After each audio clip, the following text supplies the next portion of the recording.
Awesome. I see some folks in here that normally might not be able to make it, so hopefully the timing worked out. I hope all of y'all are having a good weekend.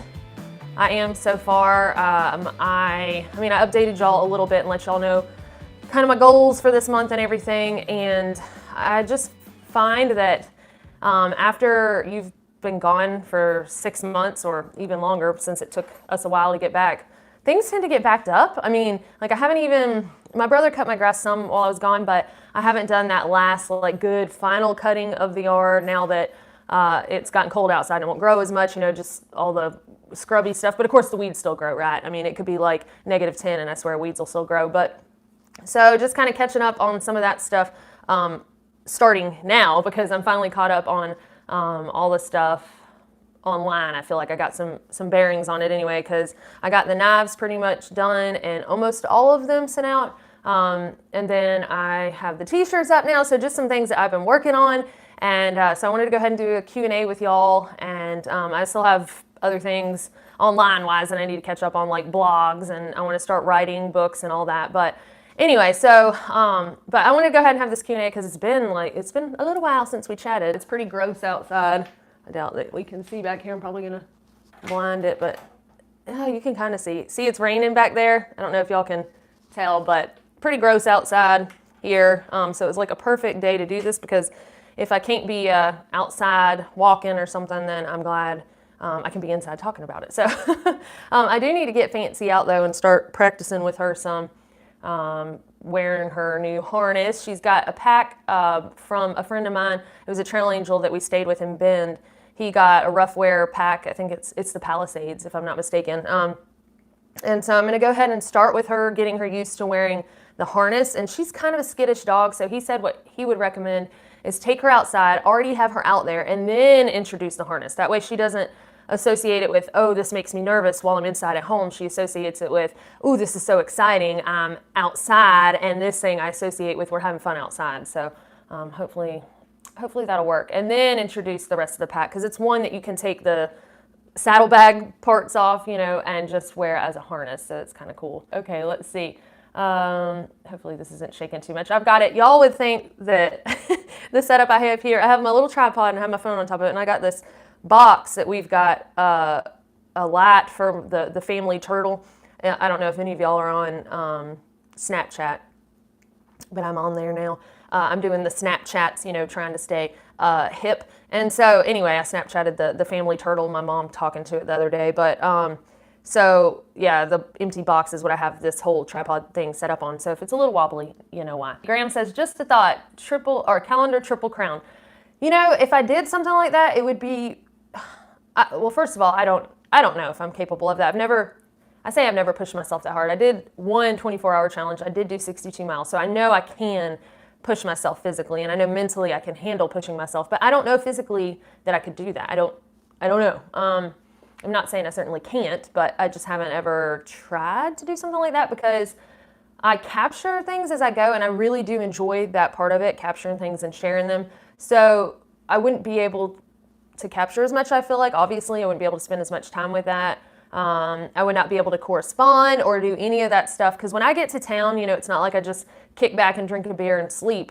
I'm like answering messages on Patreon. I've got emails coming in. There are a lot of things that it may not seem like I have to do, but I do when I'm in town, and, I only have that one day, or if I zero, then maybe two. But so all of that couldn't happen, so I don't know. I guess I'm not saying I wouldn't ever try something like that, but we'll see. I will say that. I might just start with trying to do the Homemade Trail really fast and see how that goes. Any advice for increasing your chances in the permitting process? It's a very good question. I don't know. When I signed up for the PCT, actually I went ahead and got a permit this time also, because I think that we'll cover more than 500 miles. So I want to have that. But what I did is we went with a pretty late start date, because we're not going to get out there till late, and probably around the date that I selected. And we will likely do a little stretch from the Southern Monument, or Southern Terminus, just to, so I don't know, I want Mom to see it, So anyway, we'll probably do that. And then maybe if we can, we'll end up in Canada at Manning Park and like hike south to the border just so she can see that one and hike out. But anyway, I would say if you get an early start date or, a late one to me, then you're rushed for time and you might have to do a flip-flop and all that. So I would say that, start earlier the better. That gives you time to, if you have an injury or if something happens back home and you have to go home, I know all about that. And so I would say start earlier, but also there are 2 rounds. You have the one in December and the one in November that just happened and the one in January, if you're referring to the PCT, and you might not even be.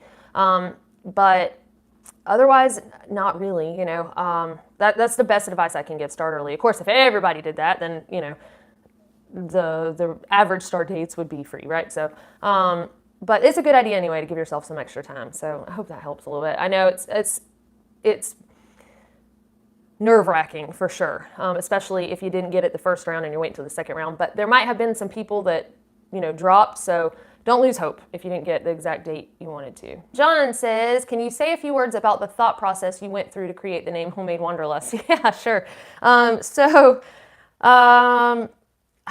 really, my grandparents were old school, Great Depression, save everything. Everything has a purpose, double use it. If you can make stuff at home, it's better. And so all of that, I grew up with gardening. I'm sorry, but if you have never had a homegrown tomato, I'm sorry, because you should experience that. Even if you go and get your own little flower pot, and you can even go, don't worry with seeds and all that, because the plants might come up weak and yada yada. Go and get you a transplant from Lowe's. I know, some people really love the heirloom tomatoes and whatever. I mean, you might can buy some of those from Lowe's these days, but anyhow, all I'm saying is go get you a transplant, put it in a pot. I don't care if it came from the biggest, chain producer of vegetable plants, transplants or whatever.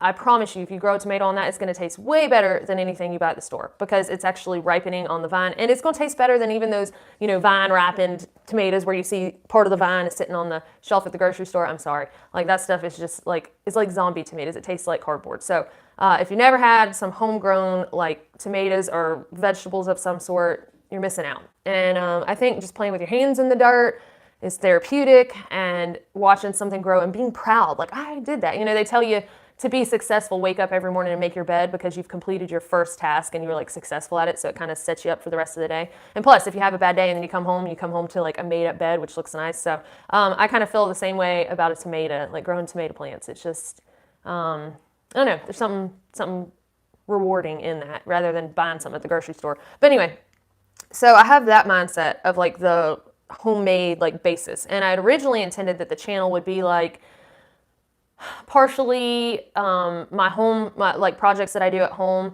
composting or gardening on the time that I was off trail. And then I thought the other part would be Wanderlust. And I don't know if other people experience this, where you have this battle.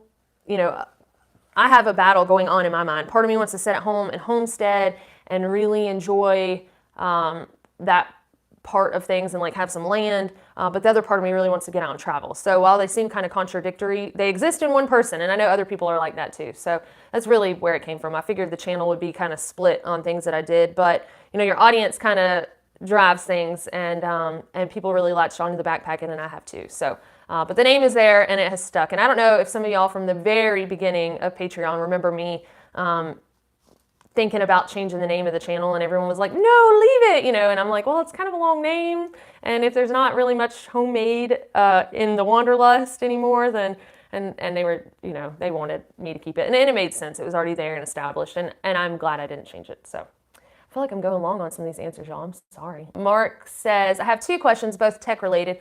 Would you get the mini or full-size Explorer Plus, which has the larger screen size and GPS trails displayed? Okay, so I think that I would like to transition to the mini because of the weight savings. Now, I know in my last video, the Explorer Plus that I have, I mentioned that I like having it as a backup navigation, and that is true. So if my phone was dead, I can use the app for navigation through the mini. but the mini is like half the weight. So, and you're still having that SOS capability. And actually I've been talking to one of the patrons, we've been messaging about this a little bit, and he sent me a pretty in-depth review from Amazon on the mini. So I'm gonna write that down and I'm gonna share that with y'all later, so that, I mean, this person had some pretty good insight. It was a very long review on the SE, and then he added, and also this is my thoughts on the mini. So send mini versus SE. Okay. But anyway, so I think I would still feel comfortable going with the mini. And I'm not going to go like way far out of my way to try to sell the SE to get the mini or anything like that. It's just, at this point, if I didn't have either, I would probably get the mini. Second question, what are the most common settings, video and photo, that you use on your Sony RX100 Mark V? I've had one for over a year and have been lazy and use auto modes. Yeah, I pretty much do too. So I am just kind of learning all of that, fancy camera stuff. Aaron is pretty good with that. I have been using my camera for videoing outside lately, like the videos since I've been home from the CDT, have been done with that. And on that one, I do aperture priority, and then I basically zoom in, like I back the camera up and zoom in as far as I can. And then I always have the ND filter on. So that's what I do when I'm recording videos and talking. Otherwise, pretty much on the thru-hike, I use just the slow-mo feature because I really, I don't know, that's really what appealed to me about that camera, is getting a butterfly's wings, flapping and being able to see them bend and, like, I don't know, water dripping and just some of that stuff that we captured. But with those, I had the ND filter off because it seemed to need more light. And otherwise, I don't know that I really changed a whole lot of the settings on that. I think that was probably with auto on the super slow-mo. So, but if you have any questions about what Aaron did or what Aaron would suggest if he were using my camera, let me know and I can ask him, because he's way more knowledgeable about that stuff than I am. Like I said, that was my first time having a camera like that, and I'm learning as I go. Campo to Lake Morena, April 20th start. How many liters would you pack out from Campo? Okay, so, I mean, I can tell you right now, but it's really going to depend on what the water is like when you get out there. Now, your biggest friend with, let's see, what date did you say? April 20th. Okay, so I was like April 5th? 5th. No, 3rd. So I was an earlier start, and I carried out 2 liters that day. And that's because there was one water source somewhere along the way, and I camped at, I didn't make it all the way to Lake Morena. I know a lot of people go out the gate doing 20 miles, not me. I do like 15, and I did 15. I went to Hauser Creek, and that was it. That's where I stayed. And there was water there then. So it really depends on where the water is going to be. But if you look at the water report or gut hook, you can see the water sources and if they're flowing or not. So if you've got to make it 20 miles and you're going to do all of that one day, myself, I normally drink about 1 liter per 4 miles, and that's usually after I've gotten acclimated though. So that would be, what, 5 liters? Yeah. So I might try to not carry that much. I might try to carry 4, but that's if you're going to push all the way there, and there is no water source until you get there. But again, if you just Google PCT water report or check gut hook, then it's really hard for me to tell you right now. I would say if you're going all the way there and there's no water at all, I would carry at least 4 liters. So, so hopefully that helps a little bit. How do you back up all your photos and videos? I have a phone. My phone capacity is like, what is it, like 120 something gigs, I think. But I upload things to Dropbox, and then I also have a micro SD chip reader thing that I can put stuff on the chip. And the videos I would put onto Aaron's computer, and he had an external hard drive, and then I can delete them from my phone. But so mainly Dropbox or some sort of external storage. But you can get these little things that go into your phone and have micro SD cards, and then put your stuff on there. They also have like thumb drive ones, but that's what we did while we were on trail. Thinking about food supply on the trail for next year, how did you start the trails? not really knowing how hungry you would get on trail, just overload and adjust going forward. Pretty much, I normally always pack too much food when I start out. I mean, I would suggest, like, if you have time to go on a run, you know, like a test run with all your gear and stuff, if you're out there for, even if you did an overnighter where you hike in however many miles you want to, camp somewhere and hike out and see how much you eat in those 2 days. Because at least that way, you know, if you're a little hungry, you're going home the next day, right? But so you can kind of test it out and see how hungry you are. Hiker hunger does not kick in for a while. So I was honestly more exhausted and less hungry. I know that you need to eat, so, you know, I made myself eat, but to start out with, I'm generally not starving. I'm just not. And especially if you're starting out in the desert, you know, or a real hot climate, dry climate, I just was not hungry. The heat zapped my hunger. So I know, though, you don't want to be starving, especially your first stretch. So that's why I said I always end up packing too much. So it is hard to know, but I would say allow yourself, you know, 3 snacks a day and 3 meals a day, and you're not going to starve to death, right? So, and then kind of go from there. Russ says, how is your Z-Packs bag for you on the CDT? I was trying to decide between the 5 degree and the 20 degree. Okay, if you have a bivy, I see. And it's harp. Okay. For me, I had to go to the 10 degree on the PCT, but like I said, I'm a little, you know, scrawny girl, see my little arms. Although I make make a mean gun right there. But that's my little egg. But I had to go to 10 degree because I freeze at night. Now, I feel like men generally sleep warmer, so you might be fine with a 20 degree bag. I think I could have survived with a 20 degree. I mean, I wouldn't have like frozen to death or anything. I just would have been chilly some nights. So I think that sounds good. As far as the tarp goes, there are a lot of people who tarp trails the whole way.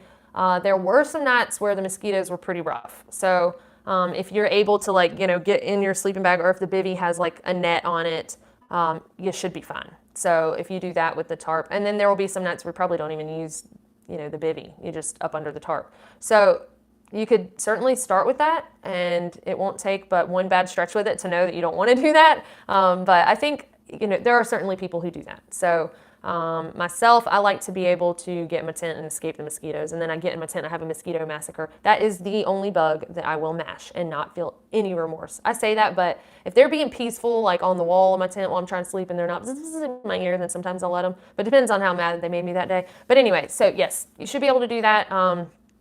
I don't think that, you know, you're going to just find yourself in a really bad spot with all of that. So, and there are plenty of fellas who have 20, Perk had a 40 degree quilt for the PCT and the CDT and was fine. Thanks, I'm obsessing over gear right now and hoping to get it right the first time. I know.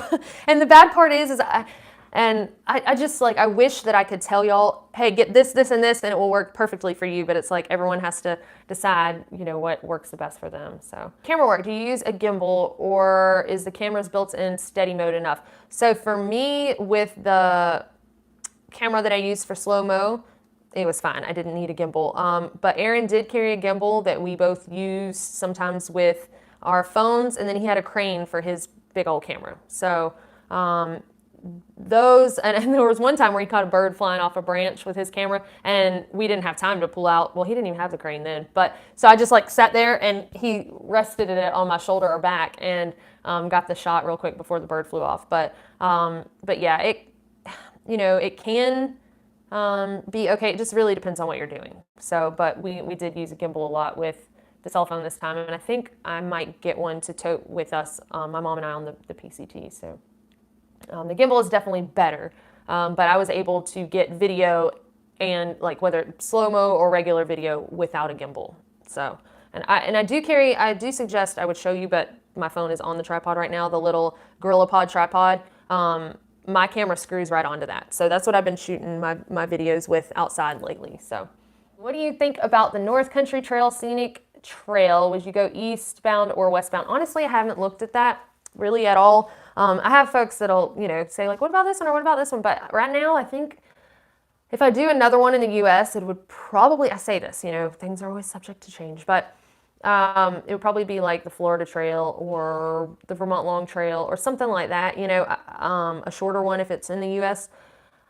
I don't know. I'm not interested necessarily in the long country trail, the North Country Trail. I just really haven't, researched it a whole lot, but it's not on my radar immediately. So I can't tell you because I don't know. I haven't looked into that to try to decide which way I would go. But I think the next long trail I want to do is the TA in New Zealand. Like I'm ready to, see some stuff in different countries probably. Congrats on getting the t-shirts started. They look great. Thank you. Thank you. I'm actually wearing, I asked my sister if it would be cheesy if I wore a Homemade Wanderlust shirt, myself. Because y'all, you have to understand, it's very strange to me to have like merchandise, That's not something I ever expected. Like somebody would want to buy something that has my logo or, represents what I do.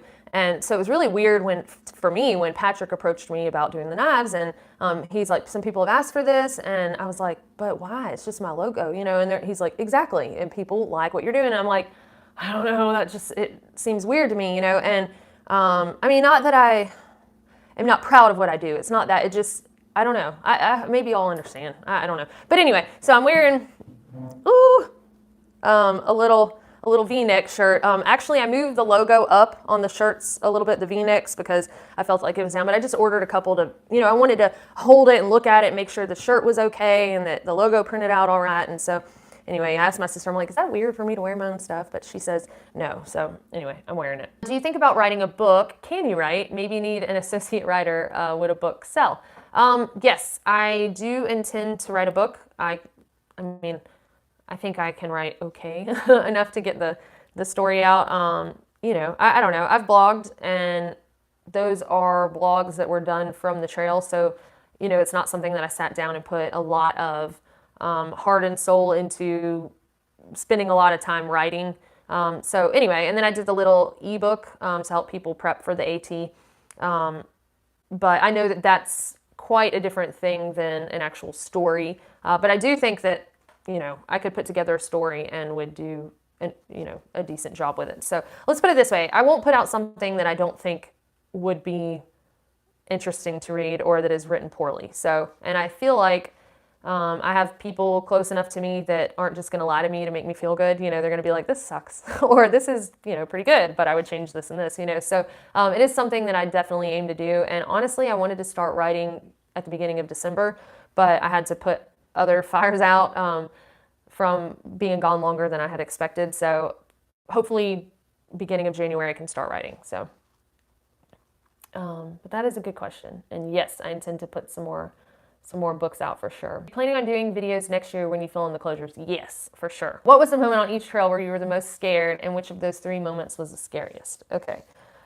I would say, okay, let's start with the newest or the most recent, the CDT, and I would say the mountain lion experience, where I was staring at the mountain lion for like a minute and a half and was like, what's it gonna do? Is it gonna attack me? Is it gonna kill me? Is it gonna run away?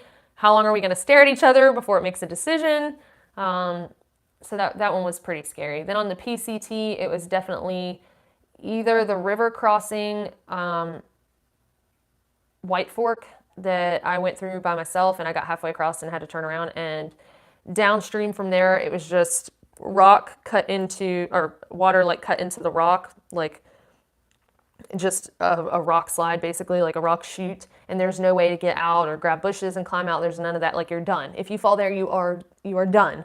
And so feeling that feeling of almost going down in that water, and I used to not even be able to talk about it without tearing up. Like, it was pretty bad. That was pretty awful. And then there was a part on Mather Pass where I thought I was going to fall off the mountain, but I would say the water was scarier than that. So we'll go with that. And then on the AT, probably when I got bluff charged by the bear. That was a pucker moment.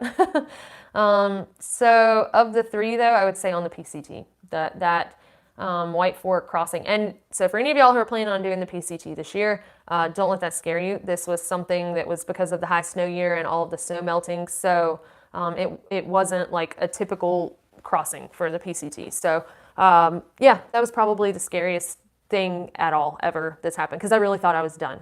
I was like, well, this is where I die and I become an obituary in a newspaper. You know, I was like pretty sure of it. So that was the worst one, probably, for sure. Don't you ever get scared of mysterious noises at night? Are some nights long? What do you do? That's a question that I get asked a lot, and not really. Of course, I built up to it slowly, right? So on the AT, I was around so many people, so it gave me a chance to get used to certain things. It gave me a chance to get used to some noises and even the sound of people getting up, right, and going pee and whatever. But it gave me the chance to get used to the idea of sleeping outside. And then with the PCT, there were a little less people, but there were still people. Some nights I slept alone, but most of the time I was around people. And then the CDT. So I think I was slowly transitioned enough that being alone now isn't scary, as much as it would have been if I had been alone my first night, if that makes sense. So sometimes I still hear noises. There was a time on the CDT where I was camped alone, and it wasn't a noise, but it was eyes. So I got out of my tent to go to the bathroom, or maybe I was hanging my food bag.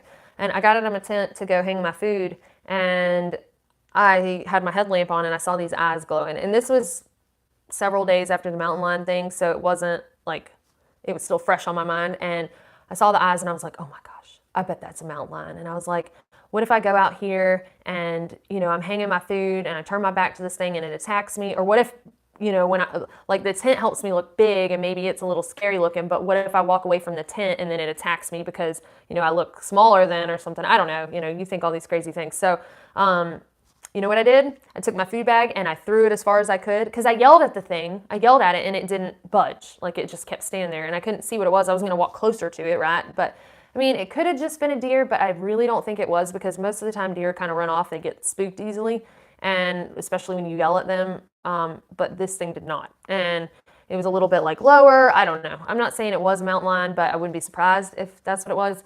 And so then I squatted in my vestibule and peed because I didn't want to go outside my tent far away and squat down and look small with this thing watching me. And so, and then I went in my tent and I turned on music on my phone. I blared it as loud as I could, and I was singing it as loud as I could, just trying to be obnoxious. And then after a while, I was like, well, I have to go to bed. So I just turned it off and went to sleep. And so there are nights I can't say like, oh, I never get scared. That's ridiculous that anybody gets scared, because it's really not. But I think that the more you do anything, the more you get used to it, right? And I think that there's something powerful in being scared that night, and you wake up the next morning and you're like, oh my God, I'm alive, and like I didn't get dragged out of my tent and eaten by something, and I'm a little bit stronger for that, and just facing your fears and being a part of nature like we really used to be, So there's something good about having fear, I think, and facing it and going through anyway. And I think also something happens in your mind when you realize you don't have a choice. Like, you're there and your choice is pack up your tent and keep walking because you got scared, or to sit in there and believe in the false security of your tent. And that's what I do. So but I think that there's something in your mind that clicks and goes, well, there's nothing I can do, so I just have to deal with this, And I do always sleep with my knife either on or like right beside me in the sheath, but usually on, so I can, pull it out of the sheath. For those of y'all who got knives, be careful holding the sheath and pulling the knife out, because you can slash your fingers. So just a thought. But okay, so hopefully that answers your question. Do you think that 3-liter max capacity is enough water for on the AT, or does water get more sparse in the northern parts like the White Mountains? I think that having that capacity would be fine myself. I never carried more than 2 liters of water at any given time on the AT, and that was even when New York got a little dry. And then there was one part in Pennsylvania where it was a little bit longer of a carry, because one of the water sources they said was like just under the toxic amount of metals in the water. So I mean, it was under the limit for it to be, potable or not potable, but I just chose to not. So I think I went 10 miles and I carried 2 liters. So, again, I will stretch sometimes 5 miles to 1 liter rather than just carry a bunch. So I'll just make sure to drink a lot at the water source that I collect, and then carry that with me, and then, drink a lot when I get to the next water source. So, but yes, to answer your question, personally, I think 3 liters would be plenty for me. So, and you're a girl similar, size and all that. So I think that you would probably be fine with that. And you can always adjust. Like, you're not going to thirst to death on the AT, probably, unless you just skip a bunch of water sources. But, you can always adjust up or down when you get to a town. So, looking to do my first solo 3 to 4 night hike. Where in Alabama, Tennessee, Georgia do you recommend? Ooh. So there's, let's see, you said 3 to 4 nights. Okay, I don't know how many miles you aim to do in a day, but I've heard great things about the Pine Mountain area over in Georgia, which isn't too far away. And I also, the Pinhoti Trail is in the Talladega National Forest here in Alabama.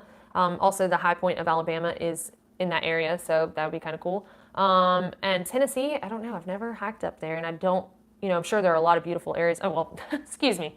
I have hiked up there on the Appalachian Trail, so the AT. But as far as, just shorter trails, I mean, the Pinhoti is, several hundred miles, so it's not just a 3 to 4 day thing either. But the Pine Mountain deal is like 20 some miles. So, but the Pinhoti, I'm sure, has beautiful areas on it. And then, yeah, Tennessee, I would say just jump on and do a section of the AT. If you have somebody that can help you get from end to end or whatever. But I don't know if that helps, but and if anyone else has any suggestions for those specific areas, let me know. And that would also be a good question for the forum, because again, you got folks that probably live in those areas and are on these trails a lot. Brent says, "Hello, what do you do to deal with?"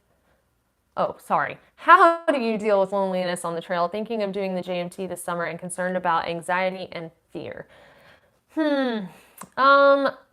First of all, I think that you will run into people, so you probably won't be alone as much as you are worried that you will be, but you should always plan for worst case, right? Which is you don't see anybody the whole time you're out there. So podcasts help me a lot, music, audiobooks. So if you can check out, oh goodness, what is the Audible? Also, as a free app, you can do Overdrive, and if you have a library card, you can get the books that they have there, the licenses that they have, like check out audiobooks. And then if you have an InReach or some way, I guess Spot also has two-way devices now, but I've heard the InReach is better. But if you have that to where you can communicate with people, just to kind of feel a little bit, to hear from the people at home if you don't have service and you haven't seen anybody. But otherwise, yeah, that's pretty much all I have. Books, you could carry a book with you. But, it probably will feel kind of lonely. There are times where I get lonely out there or strange, but I don't think that those feelings are bad, if that makes sense. I think it is good for you to put yourself in that situation because it's natural, and I think in the world that we live in now, it's so easy when you're bored to turn on Netflix or to turn on, Facebook and to see what somebody's doing. When you're waiting in line at the post office, you can check out Facebook and see who's liking your status or whatever. And so to put yourself in that situation where you don't have that constant stimulant of some outside source, it's good for you. It really is. So maybe try to embrace that, knowing that this is good for me. It's good that I'm doing this. And so, yeah, I hope that helps. But I think having podcasts, just sometimes being able to hear somebody's voice, even if you can't interact with them, is comforting to me. So, and then journaling. I think that's a good one too. Can you do a video about transitioning from a framed pack to a frameless pack? I really like the idea of frameless for the PCT, but my Osprey works, but it's heavy. I don't know. I mean, I could try to do one. I don't know that I could make a whole video out of that though, because I didn't do anything special to transition to it. I just did it. You know what I mean? I just was like, I'm going to do this. I'm going to go to this one now. And the HMG pack, obviously did not work out for me eventually. At first it really did, and I liked it. But I think that it's important to reduce some of your, I don't know what your base weight is. So if you have a really heavy sleeping bag or a really heavy, cooking setup, I think it's a good idea to start reducing the weight of some of those items so that a frameless pack isn't going to be uncomfortable. You know what I mean? So you're not overloading the weight capacity for those packs. So I think that would definitely help. But other than that, I mean, the HMG pack had less in the way of adjusting the pack. So they didn't have the, oh wow, I can't think of the load lifters. There we go. They didn't have the load lifter straps right here, which was weird for me at first, you know, and it kind of sits right on your shoulders. So again, like making sure you're lightening your load, not just the pack, but also the things inside the pack. So, and it depends on, you know, yours may be like really light except for your pack. So I think being conscious of that will help. Rick says, can you talk us through how you research a new piece of gear? How do you make the decision? What sources can you trust for real feedback? Okay, so I used, okay, Outdoor Gear Lab. There we go. So that is something that I used when I was researching like different layers to sleep in. I also looked at it for, might have even been the Assax, I don't know. But they have like, here we go, men's, women's, footwear, camp, hike, climb, bike, snow, paddle, fitness, travel. They have like all these different things. They go out there and test them and then give their reviews on them. So that's kind of like, I might start there and just see, okay, what is like, let's go to, let me click on women's. I wish I could show you all this, but okay, best women's down jacket of 2018. All right, and then they said that it is, all right, the editor's choice, so they have editor's choice. Mountain Hardwear, Ghost Whisper, Down Hooded, women's, look at that. Then the top pick, it looks like maybe they're tied, was Arc'teryx Cerium SV Hoodie, women's. And then, is that Rab? Yeah, Rab Microlight Alpine Jacket, women's. So those, you know, were like the top picks. So I use Outdoor Gear Lab. Also, I'll look, you know, before I did the PCT, I would just search PCT gear lists and see what came up. And so if other people's gear lists popped up, I saw what they said about them. So people who have successfully done what I want to do, right? I'll look at what they did. Also, like I was talking about in that backpacking forum, I might just post a question and say, hey, what's your favorite sleeping bag? Or, you know, just like ask stuff like that. Has anyone used this and what are your thoughts on it? And so I'll use Facebook forums and then just, you know, Googling. And then also if it's available on Amazon, of course, you can read reviews there. People who are wearing this stuff or using the same gear are usually doing the things that you're doing, right? So, and the reviews are pretty good. Some people really pride themselves in leaving reviews and having them be very informative. So that's kind of what I do. And then I narrow it down, you know, when I was looking at tents, when I was trying to decide between the Z-Packs and I was thinking about getting the, what was it? The HMG, I believe it was, tent. And then there was also a So Long, I think it was Light Hard Gear, the So Long tent. I looked at how much they weighed. That's also a big factor for me, how much something weighs. And with the tent, I looked at what was going to be the easiest setup. And watching the HMG setup, I was just like, it has too many parts. Like, I feel like there are too many steps. And, you know, for the weight, I really couldn't beat the duplex. So that's kind of my process. I hope that makes sense. It's not necessarily like step one, do this, step two, do this, but those are the things I kind of look at and that I consider. So hopefully that helps a little bit.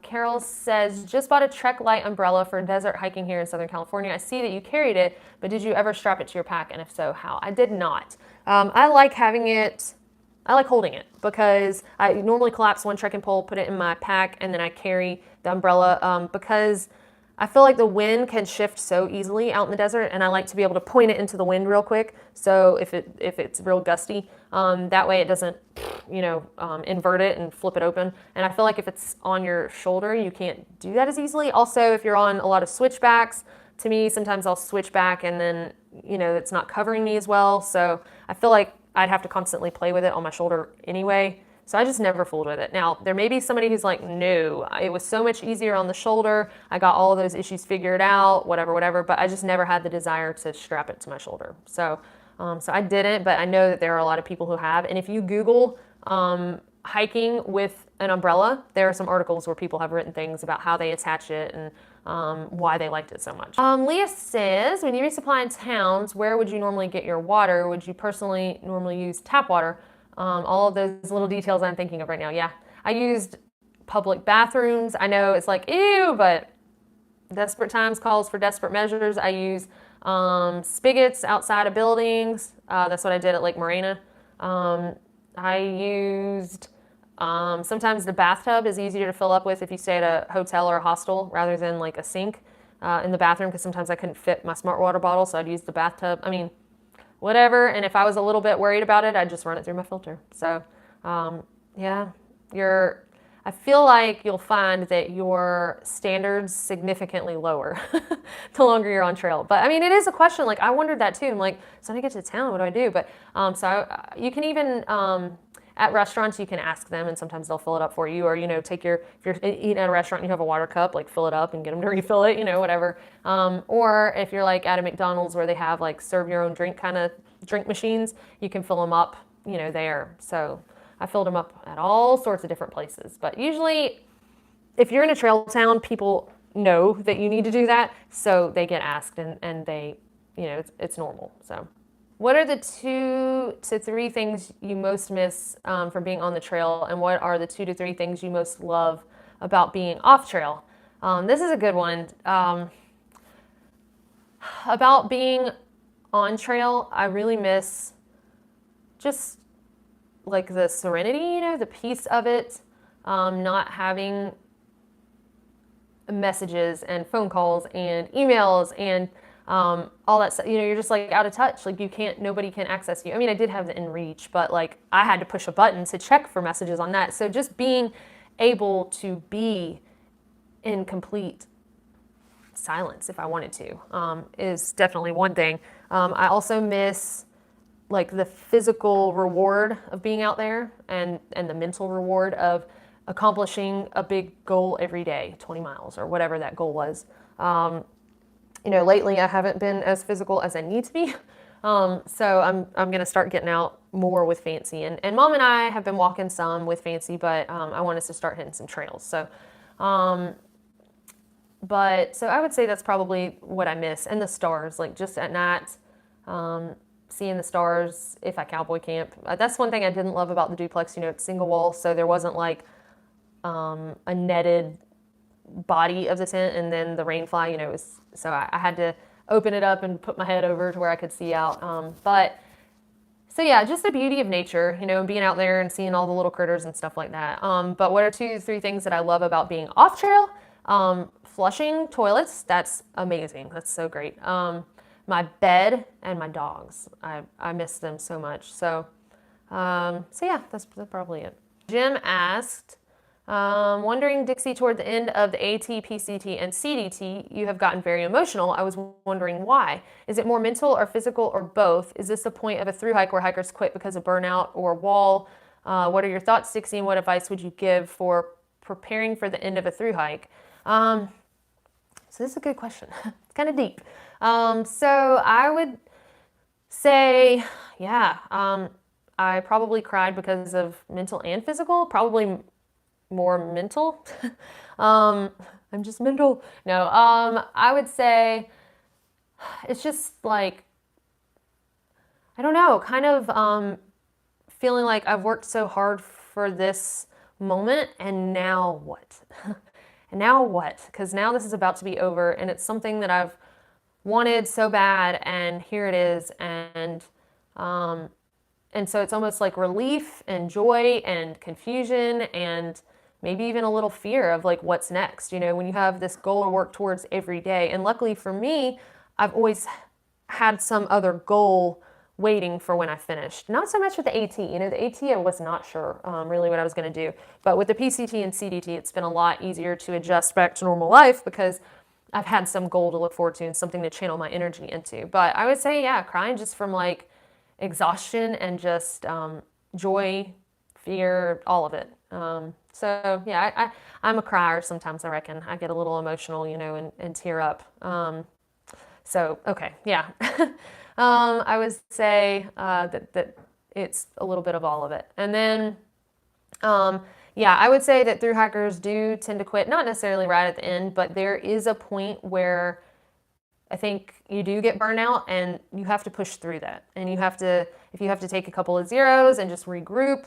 But I think it is important, and some people may never experience that, but I feel like most thru hikers do. So I think it's important to recognize that that feeling probably will come where you're like why am I still doing this? Like, what am I doing? What am I doing this for? And I think it's important to think about some of that stuff ahead of time to refer back to when you get in the slumps. And, but just know that it is coming, and that is something that tend to get people. Now, you may take some time off, and that's why I've always said, if you're sitting on a beautiful summit on a sunshiny day and the birds are chirping and the butterflies are fluttering by and you're like, I hate this sucks, and maybe it is really time to go home, but don't quit on a bad day. And I think it's important to know that there will be bad days, and that thought could potentially cross your mind, but just don't be too quick with it.